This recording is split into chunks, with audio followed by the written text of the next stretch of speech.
someone sent me an article, and then I got it from another person, and then I got it from another person, and then I saw it pop up on a major headline platform, and it was from a gentleman by Harry Dent.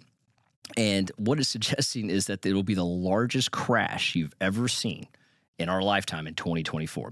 And so obviously when I get an article like that, I'm like, man, that's big time. Like, where is that coming from? More importantly, like, I've got to read this. I've got to understand, take the headline, dive into the article, get the details.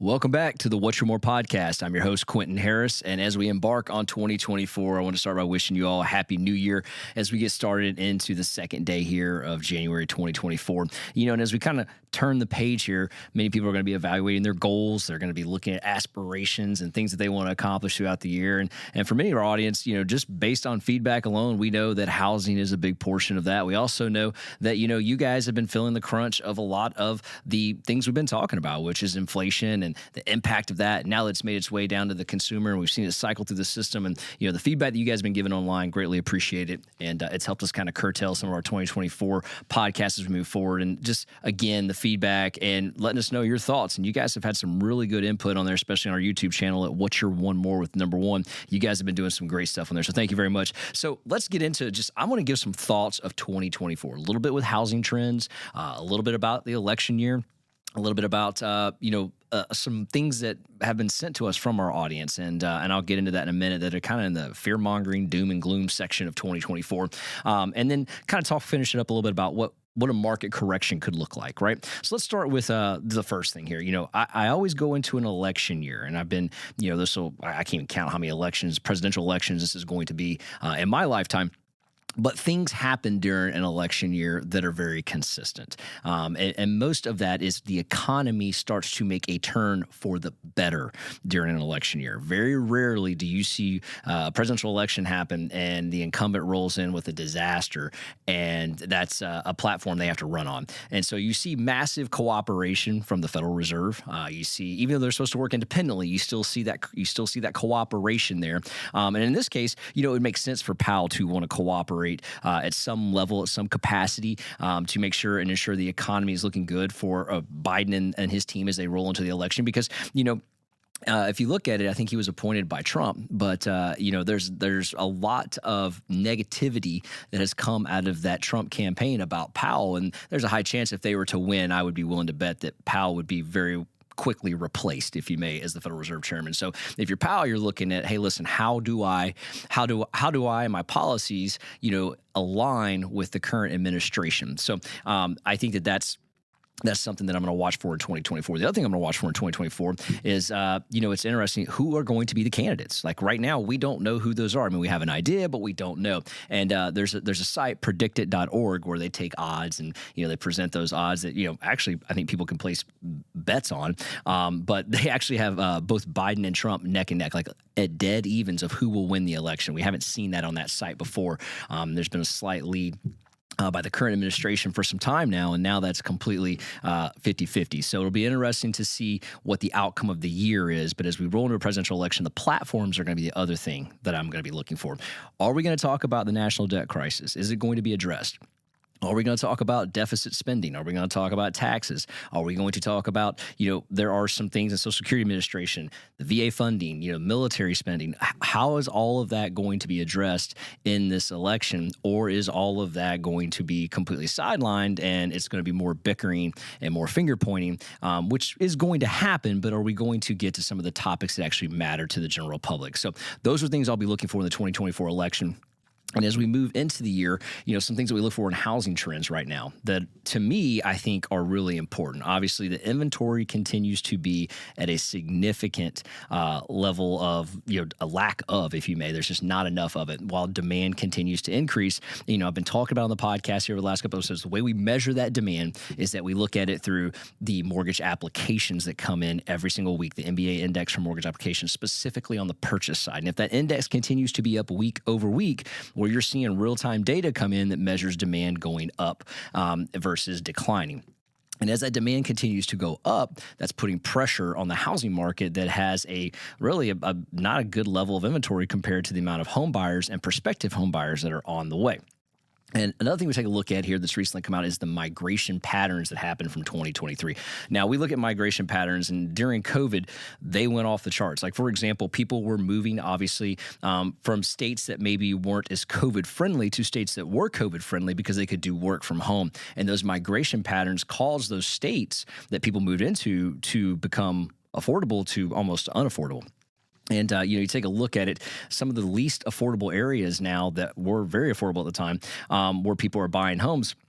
That happened in Florida being one of them, for example. You had lots of areas of Florida that absorbed all this migration, Texas included, and the price points of those homes went up dramatically. But I take a look at the work from home issue on this, and why is that one of the leading causes of the net migration actually being down in 2023? A lot of employers, specifically, some of your larger ones kind of set the tone and said, if you work from home, you don't work for the company anymore. Now, there's some people that still have this luxury and have this benefit. For the most part, though, many employers have brought everyone back in the office. And in doing such, that's really stopped this migration pattern, if you may, to work from out of state when you can work from home. The other thing is the affordability issue. With higher mortgage interest rates in 2023, even though they declined 9 weeks in a row on the backside of 2023, higher price points, that's kind of made it more difficult for people to also leave the home they're in right now and go buy a prospective home and live in another state and work from home. The other thing that's happening here is the average household formation has gone up. That means when someone's leaving their home, they're living with mom and dad, and they're going to create another household formation, that age has gone up this year to 26 years old. That means people are living, statistically, data suggests that people are living in their homes with their mom and dad or a family member until they're 26 years old, and they're moving out to either rent or buy a home. In many cases, it's to go rent because the home ownership affordability was so strained in 2023 with higher interest rates and higher home prices. However, as we discussed previously, we still have almost 46 million Americans between the ages of 26 and 35 years old. Those are going to be your first-time home buyers range. They are still out there looking for homes, and we don't have anywhere near that inventory to help and help alleviate that demand that is there. And, even when you look, I was discussing with my wife a couple of days ago, I said, she said, yeah, but there's places for them to rent. There's apartments for them to go. And I'm like, there is right now places for them to rent and places to go. But also in 2023, we actually saw a decline in apartment multifamily builds for the first time in quite some years. And that's because the price to finance those apartments, again, interest rates were not favorable. It kind of slowed down the production of apartments being built as well. And by no means, and as I'll share here, by no means am I suggesting there's going to be nowhere for people to live, but it's going to take time, a significant amount of time to backfill that inventory and a significant amount of time to satisfy that demand. And I think that's a housing trend that we want to take a look at here, because in the background, there's a lot of people, a lot of, how can I say it? Not economists, there's just people that are suggesting that there's going to be a housing crash. And kind of as we lead into that, I want to go back to a couple of things that are important here. People that are buying homes basically later on in life have been doing that in California, New York, Nevada, Florida, Georgia, and Mississippi compared to 1980. Now, why is that important? Because those are a lot of the states that have higher home prices. Mississippi confuses me there. I'm not quite sure about that. With no disrespect to Mississippi, it's actually one of the more affordable states.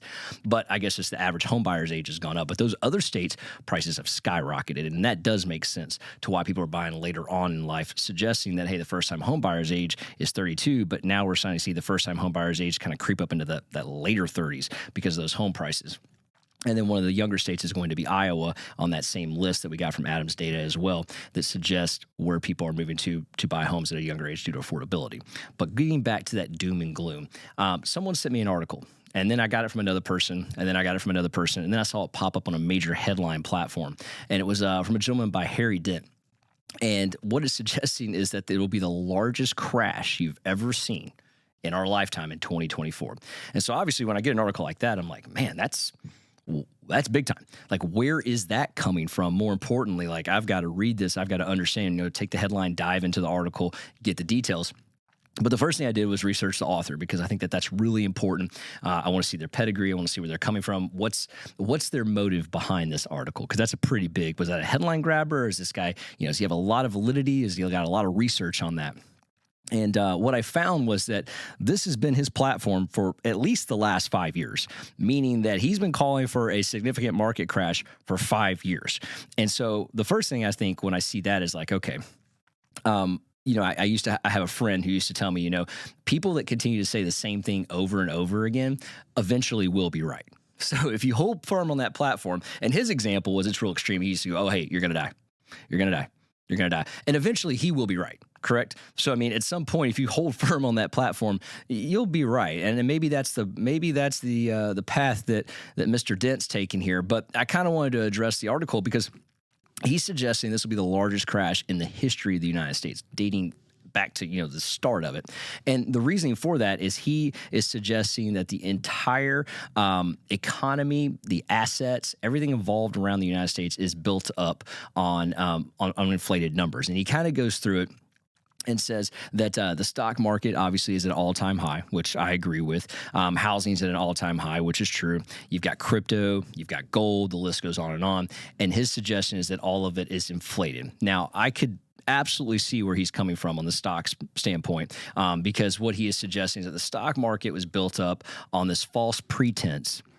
And in this part, I agree with to a point. It's built up on a false pretense of COVID money that was pumped into the system, and also government spending that was pumped into the system, and more importantly, favorable terms during COVID that were given to companies that were pumped into the system. And so you had a lot of financials that were basically inflated. More important, not inflated in the form of like inflation, but they weren't accurate.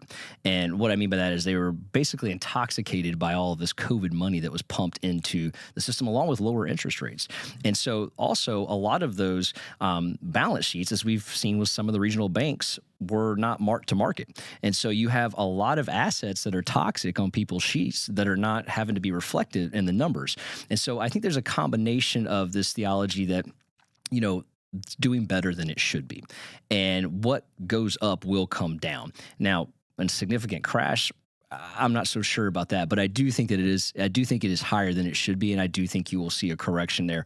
And as he jumps into, and I think there's more reasons than what I'm describing as well. I also think that there's a lot of there's a lot of fallacies in the reporting. I'll go back to that. And I also think that the market right now, because of this real-time data that we're talking about they are already banking on these Federal Reserve rate cuts, and they're already pricing this in to future successes. And I think that's what you're seeing in some of these elevated prices right now. And then, if you just take a look at the NASDAQ, the NASDAQ on their overall NASDAQ index is up 50% on the year. Now, the last time, I think it's 50 or 150%. It's up 50%. It's up 50%. That's like the highest since 1999 that it's been like that. And the last time, 1999, was the dot-com bubble, and then we saw it decline 80% right after that. So I think that's one of the premises of like his greatest crash is on the way, is that he's using historical data and rises to kind of offset what's happened in the past to what happens in the future. He also takes a shot at housing, big shot at housing. And the shot is exactly what we've been talking about, is that, we see the rise in home prices, and he's saying that is a bubble ready to burst. Now, I've heard that so many times, and I continue to argue why the difference between a bubble and a difference between inventory versus demand are two different things. There's unlimited stocks. I mean, you can buy as many stocks as you want. There always will be a stock for sale. Same thing with crypto. There will always be a coin for sale, but there's always going to be housing available. And that's what we're seeing drive this price. And I think that there's a big difference between relating that to what's going on in the stock market versus relating a simple economic formula and foundation on there. So I disagree with him on the housing side of things. And then crypto, he goes right into crypto about that is a false asset bubble. I know there's a lot of people that have opinions about that. Again, crypto's up 150% in the year on 2023. Specifically, Bitcoin, is up 150%. I kind of use that as the reference because it seems to be the gold standard of crypto, if you may. But the reality is that, there's a lot of points that he's making, but they're all being driven off of fear, and they're all being fear-mongering type of points. Later on in this article, he goes on to suggest that there'll be a redistribution of wealth to the middle class. Now, this was the interesting part to me of how he suggested it's almost like the fourth turning is what he was hinting towards. It's a book by Neil Howe, and we'll do a podcast on that later because it's very interesting. Historically, these fourth turnings happen, and there's not a predicted one, but a forecasted one coming in 2030. But this redistribution of wealth. Now, we all can talk about COVID and what happened, but statistically and data suggests there was a K-shaped type of recovery during COVID, meaning that that the top half recovered much quicker than the bottom half. When you look at a K, over to the top part of that would be the top half being the top earners, or you could call it the upper class, if you may, and then the middle class in the middle of that K, and then the lower class did not recover as quickly. The definition of a K-shaped recovery there, but it was top end heavy. And so there was a lot of this rich got richer kind of mentality that was being suggested, and some of the analytics not only suggested or are proving that. His point was that they continued to make the top tiers make more and more money in real estate, make more and more money in the stock market, and that entire community is going to lose 80% of their wealth in 2024, and that new wealth will be found by the middle class. And he's suggesting that the people that have money and cash on the sidelines will now be the new wealthy people in America, because they'll be able to buy asset prices at a much reduced value compared to a lifetime of savings that people have had. Pretty extreme. I'm not saying that couldn't happen, but I'm saying that's not end of the world type stuff, but that's that type of extreme stuff. That's that fear mongering. More importantly, that's that clickbait that'll get people's attention, because, quite frankly, there's a lot of people that wouldn't mind seeing that happen, right? And not only would you not like to see that happen, but you'd like to be the part of the ones that kind of benefit from that. So he is definitely getting some headwind with this article. But again, this isn't the first time he's written this article. This is the sixth time he's written this article. So I'm not so sure that that's what's going to happen. I think there's a lot of stop losses in there from that whole redistribution crazy thought process, but I do think there's an opportunity that if you did have a realignment of I'm not saying wealth here, but the stock market, people could take advantage, and you could have a rise for a lot of people to make significant gains in that, depending on how you position yourself. But I do disagree with 90% of this article. I think it's a lot of fear mongering. I think there was a lot in that 10% that I do agree with that are statistically accurate, because we've seen this movie before in the stock market. While I'm not suggesting a mega crash such as what he was doing, I am suggesting that you will see a correction in the stock market. And it's something that, I've been saying for the last 3 years. I've been wrong for the last 3 years. But I think that there is going to be a correction once the party runs out on some of the inflated type of basically financials that are in there. When people wake up out of the ether and go, oh my gosh, like these companies aren't as solvent as I thought they were, or more importantly, they're not making as much as I thought they were. And secondly, this AI, rally that we've had, which is what really happened in 23. The AI rally is what boomed the NASDAQ. We saw a lot of companies benefit from that. Once that kind of filters its way through the system, I think we'll kind of see it come back down to reality and realign itself. So the last thing I wanted to talk about was a correction versus a crash. I do think that is what's coming. It's what I just was kind of hinting towards, but things do and will correct themselves. And specifically housing, stock market, all of that is going to happen. Housing is going to take some time to correct itself, because we have to backfill that demand. And the only way housing is going to correct itself, level off, maybe even see price, come down a little bit, is when we fulfill all of the inventory that's been missing. And again, that is a 5 to 7 year plan that is not going to happen in the next year. And so in 2024, I would anticipate home prices to continue to go up. At what rate? Probably less than 5%, 5 being a peak, depending on what part of the market you're living in. But I mean, the reality is they're going to go up or remain flat at worst case scenarios in your area. I had a viewer online go, oh, well, that doesn't even make sense, because there's home sitting. That doesn't explain houses are going to come down, because that's why we have home sitting in our local area. And I'm like, well, I'm willing to bet that home sitting, because it's overpriced, it's overlisted, maybe more than it should be, not because the market's crashing in your area. And so it'll be interesting to see if my theory works out over his theory in this particular case. But I do think the stocks are more susceptible this year to a correction. But again, I'll go back to the beginning of this podcast. 2024 is an election year. And what happens during election years is the economies typically thrive. They don't come down during election years.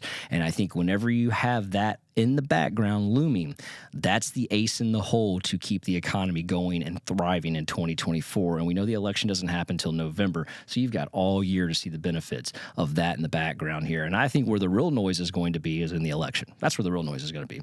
That's where all the drama is going to be. That's where all the arguments are going to come in. That's where all the bad press is going to come from.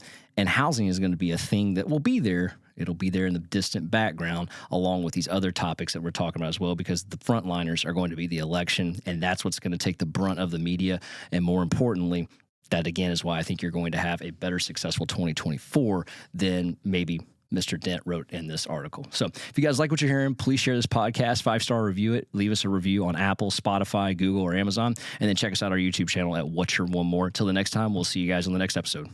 I got one more shot, I'm gonna make it. One more chance, I'm gonna take it.